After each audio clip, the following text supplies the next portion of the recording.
So dear students, good evening of grade 10. So right now today in this session we are going to discuss about exercise problems. So recently we have completed example 2, example 3 and example 4 from polynomials chapter. Okay. So example 2, 3, 4 అన్నవి మనకి చాలా important key role play చేయడం జరుగుతుంది exam point of వ్యూలో. అవి ఏంటంటే example 2, example 3 అన్నవి మనకి 4 మార్క్స్లో అడిగే ఛాన్స్ ఉంటుంది. అంటే ఏంటంటే some of zeros find out చేయాలి. అంటే వాడు ఇచ్చినటువంటి పాలినామిల్కి సమ్ ఆఫ్ జీరోస్ కట్టి జీరోస్కి కోఎఫిషియెంట్స్కి మధ్య ఉన్నటువంటి రిలేషన్ కూడా ఫైండ్ అవుట్ చేయాలి. అది మనకి ఎగ్జాంపుల్ 2 అండ్ ఎగ్జాంపుల్ 3. ఎగ్జాంపుల్ 4 ఏంటంటే వెరీ వెరీ ఇంపార్టెంట్ మోడల్. మనకు అది 2 మార్క్స్లో అడిగే ఛాన్స్ ఉంటుంది అనమాట. అదేంటంటే some of zeros, product of zeros యొక్క వాల్యూస్ వాడు ఇచ్చేస్తాడు, మనల్ని క్వాడ్రాటిక్ పాలినామిల్ కన్స్ట్రక్ట్ చేయమంటాడు అనమాట. అది ఎగ్జాంపుల్ 4. ఇప్పుడు ఎగ్జాంపుల్ 4ని బేస్ చేసుకుని అంటే మనల్ని క్వాడ్రాటిక్ పాలినామిల్ నిర్మించమంటాడు అనమాట. అంటే మనం we need to form a quadratic polynomial మనం ఫామ్ చేయాలి. అయితే అక్కడ క్లూస్ ఏవి ఇస్తాడు? సమ్ ఆఫ్ జీరోస్ ఇస్తాడు, అలాగే ప్రొడక్ట్ ఆఫ్ జీరోస్ వాల్యూస్ కూడా ఇస్తాడు. మనల్ని క్వాడ్రాటిక్ పాలినామిల్ నిర్మించమంటాడు అనమాట. ఆ మోడల్కి సంబంధించినటువంటి సమ్స్ అనమాట. అంటే ఎక్సర్సైజ్ 2.2 సెకండ్ సమ్ అనమాట. Exercise 2.2 second some. Okay, so question మీరు అబ్జర్వ్ చేయండి. So find a quadratic polynomial అంటే మనం కట్టమంటున్నాడు, అంటే మనల్ని నిర్మించమంటున్నాడు. ఏంటి? క్వాడ్రాటిక్ పాలినామిల్ మనం నిర్మించమంటున్నాడు. అయితే whose sum of zeros and product of zeros are given below. అంటే సమ్ ఆఫ్ జీరోస్ వాల్యూస్ ఇచ్చాట, అలాగే ప్రొడక్ట్ ఆఫ్ జీరోస్ వాల్యూస్ కూడా ఇచ్చాడు అనమాట. సమ్ ఆఫ్ జీరోస్ అంటే ఏంటి? మనకి ఆల్ఫా ప్లస్ బీటా. రెండు ఎందుకు తీసుకున్నాము? వాడు క్లియర్గా చెప్తున్నాడు. క్వాడ్రాటిక్ అంటే ఏంటి? హైయెస్ట్ పవర్ 2 ఉండాలి, అంటే డిగ్రీ 2 ఉండాలి. డిగ్రీ 2 ఉన్నాయి కాబట్టి 2 జీరోస్ అనమాట. ఆ 2 జీరోసే ఒకటి ఆల్ఫా, ఒకటి బీటా. వాటి యొక్క సమ్ అనమాట. అంటే ఆల్ఫా ప్లస్ బీటా, అలాగే ప్రొడక్ట్ ఆల్ఫా ఇంటూ బీటా ఇచ్చాడు అనమాట. మీరు అబ్జర్వ్ చేసి ఇక్కడ 4 డిఫరెంట్ కేసెస్ రాశాను. ఫస్ట్ కేసులో some of zeros, product of zeros అంటే 1/4 - 1. 1/4 అంటే ఏంటి? సమ్ ఆఫ్ జీరోస్ అంటే ఆల్ఫా ప్లస్ బీటా. -1 ఏమవుతుంది? ప్రొడక్ట్ ఆఫ్ జీరోస్ అంటే ఆల్ఫా ఇంటూ బీటా. అలా సెకండ్ కేసు √2, 1/3. √2 ఏమవుతుంది? సమ్ ఆఫ్ జీరోస్ అంటే alpha plus beta. 1/3 alpha into beta. అలాగే 0, √5. 0 ఏమవుతుంది? సమ్ ఆఫ్ జీరోస్ అంటే alpha plus beta. √5 alpha into beta. Same 4, 1 అంటే ఆల్ఫా ప్లస్ బీటా వచ్చి 4, ఆల్ఫా ఇంటూ బీటా వచ్చి 1 అనమాట. So first sum of zeros, product of జీరోస్ని మనం ఫస్ట్ ఐడెంటిఫై చేయాలన్నమాట. అయితే ఇక్కడ మీకు చెప్పాను, ఏదేమైనా సరే సమ్ ఆఫ్ జీరోస్ కానీ ప్రొడక్ట్ ఆఫ్ జీరోస్ కానీ వాడు ఇచ్చినప్పుడు అంటే ఆల్ఫా ప్లస్ బీటా అండ్ అలాగే ఆల్ఫా ఇంటూ బీటా అంటే sum of zeros, product of zeros కనుక ఇచ్చేస్తే మనల్ని కనుక క్వాడ్రాటిక్ పాలినామిల్ కన్స్ట్రక్ట్ చేయమంటే దానికి ఒక ప్రొసీజర్ ఉంటుందని చెప్పాను, అవునా కదా? అంటే how to construct a quadratic polynomial అంటే ఫైండ్ ఏ క్వాడ్రాటిక్ పాలినామిల్ అని అడిగినప్పుడు మనం ఏం చేయాలి? Let the required quadratic polynomial be అని చెప్పి స్టార్ట్ చేయమన్నాను. ఎప్పుడు? ఎగ్జాంపుల్ 4 చెప్పినప్పుడు మీకు చెప్పాను. అది ఎవరైనా వినకపోయి ఉంటే ఒకసారి వినండి. ఫైండ్ ఏ క్వాడ్రాటిక్ పాలినామిల్ అంటే మనల్ని అడిగినప్పుడు, మనం క్వాడ్రాటిక్ పాలినామిల్ నిర్మించేటప్పుడు అలాంటి సందర్భాల్లో అంటే ఏ సందర్భాల్లో? ఫైండ్ ఏ క్వాడ్రాటిక్ పాలినామిల్ అడిగినప్పుడు మనం ఏం చేయాలంటే మనం ఫైండ్ అవుట్ చేయాలి. కాబట్టి let the required quadratic polynomial be అని చెప్పి p(x) = x² - x into alpha plus beta plus alpha into beta = 0 అనమాట. అది మనం ఫైండ్ అవుట్ చేసే విధానం. మళ్ళీ చెప్తున్నానండి. Let the required quadratic polynomial be x² అంటే second degree x² - x into alpha plus beta బ్రాకెట్లో పెట్టి ప్లస్ ఆల్ఫా ఇంటూ బీటా = 0 అనమాట. ఆ ప్రాసెస్ మొత్తం 4కి అప్లై చేయాలి. ఫస్ట్ సమ్ చూడండి, మీకు అర్థమైపోతుంది. ఇంకా 2, 3, 4. సో 1/4 - 1. 1/4 ఏంటి? Alpha plus beta. Alpha into beta చూడండి మనం ఫైండ్ అవుట్ చేయాలి. కాబట్టి లెట్ p(x) ఏంటంటే ఆ ఫార్మాట్ ఇగో చూడండి, x² - x into alpha plus beta plus alpha into beta. ఇది మనం కట్టబోయే క్వాడ్రాటిక్ పాలినామిల్ యొక్క ఫామ్ అనమాట.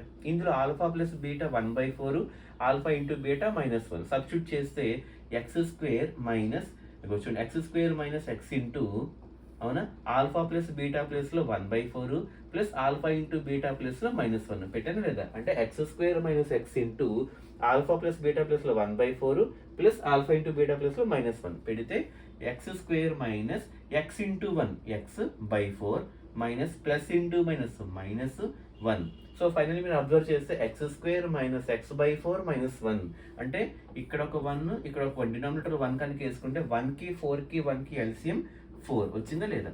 ఇప్పుడు మీరు అబ్జర్వ్ చేస్తే 1లో 4 times 4 into X square 4x², అవునా, మైనస్ మైనస్, మళ్ళీ 4లో 4 1 టైం 1 ఇంటూ ఎక్స్ సరిపోయింది లేదా, మళ్ళీ మైనస్ మైనస్, 1లో 4 టైమ్స్ 4 ఇంటూ 1 4 అంటే సరిపోయింది లేదా, అంటే 4x² మైనస్ ఎక్స్ మైనస్ 4/4 అన్నది మనకి వచ్చినటువంటి పాలినామియల్ ఈజ్ ఈక్వల్ టు అటు సైడ్ ఏమీ లేదు కాబట్టి 0 అనమాట. అంటే బై 4ని అటువైపు పంపిస్తే ఇంటూ 4 అంటే 0 ఇంటూ 4 ఏమవుతుంది, 0 అయిపోతుంది. ఇంకా రిమైనింగ్ మిగిలింది ఏంటి, 4x² మైనస్ ఎక్స్ మైనస్ 4 అనేది మిగిలింది అనమాట. అది మన క్వాడ్రాటిక్ ఫామ్లో ఉందా లేదా, 4x² అంటే ax² అంటే ఏ ప్లేస్లో 4, బి ప్లేస్లో మైనస్ ఎక్స్ అంటే -1, అవునా కదా, అంటే ax² ప్లస్ bx అంటాం, అవునా కదా, అంటే ఎక్స్ ముందు ఏమీ లేకపోతే 1 ఉన్నట్టు అంటే -1, అండ్ అలాగే సి ప్లేస్లో -4 అంటే ఇది ఒక క్వాడ్రాటిక్ ఫామ్లోకి వచ్చిందా లేదా, అంటే ఈ విధంగా చేస్తామన్నమాట. సెకండ్ బిట్ చూడండి, ఆల్ఫా ప్లస్ బీటా √2 ఇచ్చాడు, అలాగే ఆల్ఫా ఇంటూ బీటా 1/3 ఇచ్చాడు. మళ్ళీ మనం కట్టబోయేది ఏంటి, x² minus x into alpha plus beta plus alpha beta అంటే x² minus x into alpha plus beta ప్లస్లో √2 ఇగో పెట్టానా లేదా, ప్లస్ ఆల్ఫా ఇంటూ బీటా ప్లస్లో 1/3 పెట్టాను చూడండి. ఇప్పుడు ఫైనల్గా ఇక్కడ 1 కనుక తీసుకుంటే ఓవరాల్గా చూడండి x²/1 minus √2 into X √2x plus 1/3 ఇగో ఇక్కడ 1 తీసుకున్నాను ఏమీ లేకపోతే, ఇప్పుడు 1కి 3కి ఎల్సిఎం 3 అయిందా లేదా, ఓవరాల్గా 3 వచ్చింది. ఇప్పుడు 1లో 3 టైమ్స్ 3 ఇంటూ x² ఇగో 3x² మైనస్ మైనస్, మళ్ళీ 1లో 3 times 3 into √2x 3√2x plus ఇగో ప్లస్, మళ్ళీ 3లో 1 టైం 1 ఇంటూ 1 అనమాట. So finally 3x² minus 3√2x plus 1 equal to ఈ 3 అటువైపు వెళ్తే 0లో కలిసిపోతుంది అనమాట. సో ఫైనల్లీ మనకి ఇది కూడా ax² bxc ఫార్మాట్లో వచ్చిందా లేదా, ఏ ప్లేస్లో ఏమో 3 ఉంది ఇగో చూడండి, బి ప్లేస్లో -3√2 ఉంది ఇదిగోండి 3√2, సి ప్లేస్లో 1 ఉంది అనమాట 1 అంటే ఇది కూడా మనకి ఒక క్వాడ్రాటిక్ పోలినామియల్లోకి వస్తుంది అనమాట. అలాగే థర్డ్ బిట్ చూడండి, ఇక్కడ alpha plus beta 0, alpha into beta √5 ఇచ్చాడు అనమాట, చాలా సింపుల్. ఓకే, మళ్ళీ x² minus x into alpha plus beta plus alpha beta అనేది మన రిక్వైర్డ్ ఫామ్ అనమాట. అయితే x² minus x into alpha plus beta ప్లస్లో 0 పెట్టి ప్లస్ ఆల్ఫా ఇంటూ బీటా ప్లస్లో √5 పెడతాం. సో ఎక్స్ ఇంటూ 0 కాబట్టి ఎక్స్ టర్మ్ అనేది లేదు, అంటే బి వాల్యూ రాదు, ఎందుకంటే బి అనేది ఎక్స్ యొక్క కోఎఫిషియంట్.